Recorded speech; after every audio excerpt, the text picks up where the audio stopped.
China वाले सीधी बात करते हैं, दाएं बाएं बात नहीं करते हैं, ज्यादा प्रपंच नहीं करते हैं। कहने जीडीपी मिलेगा, आजादी नहीं मिलेगी, जीडीपी लो मस्त रहो। चाइना में क्या चलता है कि single party democracy, the cutest democracy so far is single party democracy. कैसे होता है? जैसे कल्पना करो कि करोल बाग चीन में है, अब करोल बाग की विधानसभा है, असेंबली है, लोकसभा में भी कहीं ना कहीं आता ही होगा, सेंट्रल दिल्ली में शायद आता होगा। तो चाइना में क्या होगा कि सबसे पहले जो सबसे छोटा लेवल है गांव का, मान लीजिए, वहां इलेक्शन होगा। Mahatma Gandhi also believed in the same model, not exactly same model, to some extent the same model. When we'll study Mahatma Gandhi, then I'll explain again. तो एक गांव है, इलेक्शन होना है, गांव में सब वोटर्स को वोट नहीं डालना है।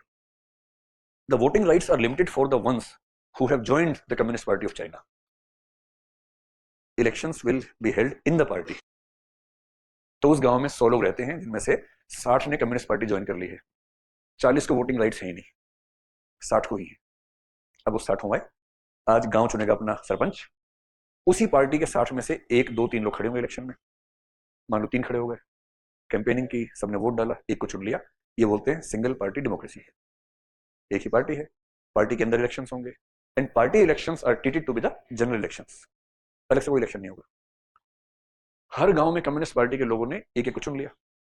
सेकंड लेवल, समझ लीजिए डिस्ट्रिक्ट का लेवल या तालुका जो बीच का होता है, इंटरमीडिएट लेवल, सारे गांव के चुने हुए लोग आ गए, उन सब ने अपने में से एक को चुन लिया। अब सारी तहसीलों या सब डिविजन या तालुकाओं के जो चुने हुए हैं, उन सब ने डिस्ट्रिक्ट के लेवल पे कुछ को चुन लिया। सारे डिस्ट्रिक्ट में चुने हुए हैं, उन सब ने मिलकर स्टेट के लेवल पे कुछ को चुन लिया, और सारे स्टेट्स के पॉलिट ब्यूरोज ने मिलकर सेंटर के लेवल पे एक पॉलिट ब्यूरो चुन लिया। Even the one who is becoming the premier और the prime minister of the country is a person elected from a village और from a urban centre, whatever. Mahatma Gandhi ने इसकी बड़ी वकालत की थी। यूगोस्लाविया में सिस्टम था, महात्मा गांधी ने इसका जिक्र किया, and China uses it only in the communist party, not for all the people. लेकिन महात्मा गांधी का मानना था कि जनरली सबके लिए होना चाहिए, so that no one comes from parachute at the top level of politics. तो चाइना में क्या लगता है, नॉन पार्टिजनशिप चाहिए या पार्टी का आदमी ही ब्यूरोक्रेसी में आएगा?